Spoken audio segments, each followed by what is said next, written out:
Miidiyaanii tokko guyyaa guyyaa kanaaf qabannee dhiyaanne isinitti aan Usmaan Baay'ootiin. Manni murtii federaalaa sadarkaa duraa ramaddii araadaa guyyaa kaleessaa oolmaa ooleen Addaawwii Girmaatiif mirga wabii birrii 100,000tiin eegee fi dhimmi isii ala teessee deddeebitee akka hordoftuuf ajaja dabarsus erga durii wabii gaafatamne liqeeffannee qabsiifneen booda poolisii hiikuu dide jechuun maatiin isii Oromiyaa Miidiyaanii Torkiitti himaniiru.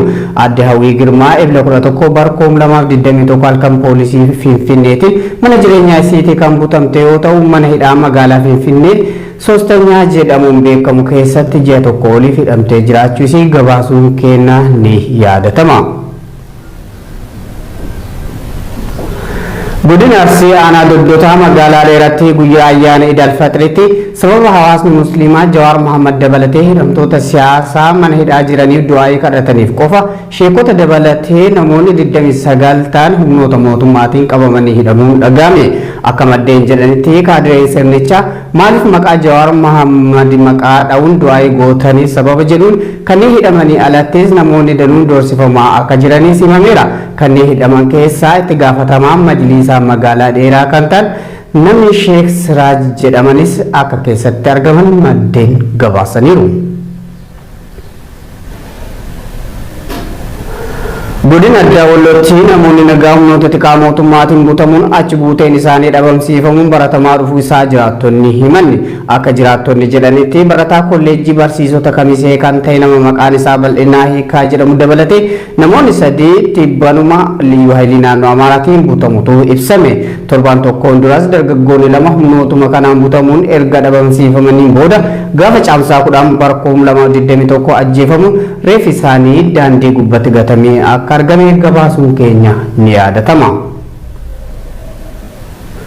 Godina Horroo Guduruu Wallaggaa aanaa Guduruu magaalaa Kombolchaa fi baadiyyaa naannoo sanitti hidhaan jumlaan uummata nagaa irratti raawwatamaa jiraachuun himame. Aanaa Guduruu gandoota akka Nuubarii, Guddannee, Gammannee, Qarree Waatiyyoo jedhaman keessatti saalaa fi umriin osoo addaan hin qoodin sababa shanii qallabdan meeshaa waraanas dhoksitanii jirtanii fidaa jedhuun namoota danuu manneen hidhatti guuranii dararaa akka jiran maddeen gabaasaniiru. Oduu keenya xumuraatiin lixa Oromiyaa keessatti waraanni mootummaa dargaggoota Oromoo adamsanii balleessaa tokko maleetti ajjeesuun cimee itti fufeetiin jira. Aanaa Boojii Coqorsaa fi aanaa Umuruu keessatti lubbuun dargaggoota 2 darbuun tokko ammoo madaa'ee jiraachuun gabaafameera. Dargaggoonni kunneen faallaa mootummaa deemtu jedhamuun rasaasni itti dhukaafamee akka ajjeefaman maddeen Oromiyaa Miidiyaanii Torkiitti kan himane. Aanaa Boojii Coqorsaa gandaa Shawaa Meexxii jedhamutti waraanni kunneen dargaggoo Tolosaa Tottobaa jedhamu gaafa caamsaa 13 bara 2021 halkan walakkeessaa erga ajjeesaniin booda reeffa isaatis maatiin fudhatee akka hin awwaalanne dhoowwuun hanga ammaallee reeffi isaa dirreerra jiraachuu maddeen himaniitiin jiru. Toleegaa kabajamtoota daawwattoota keenya oduun ijoon guyyaa kana qopheeffanne kan hangammaa daawwattanidha. Oduu isinitti mul'isu wajjin kan ture aan Usmaan Baay'ooti. Ogeessi kaameraa fi qindeessaan suur-sagalee Abdii Jamaalillee na wajjin ture. Qophiileen Oromiyaa Miidiyaa Neetwoork afaan itti fufu fayyaa ta'a.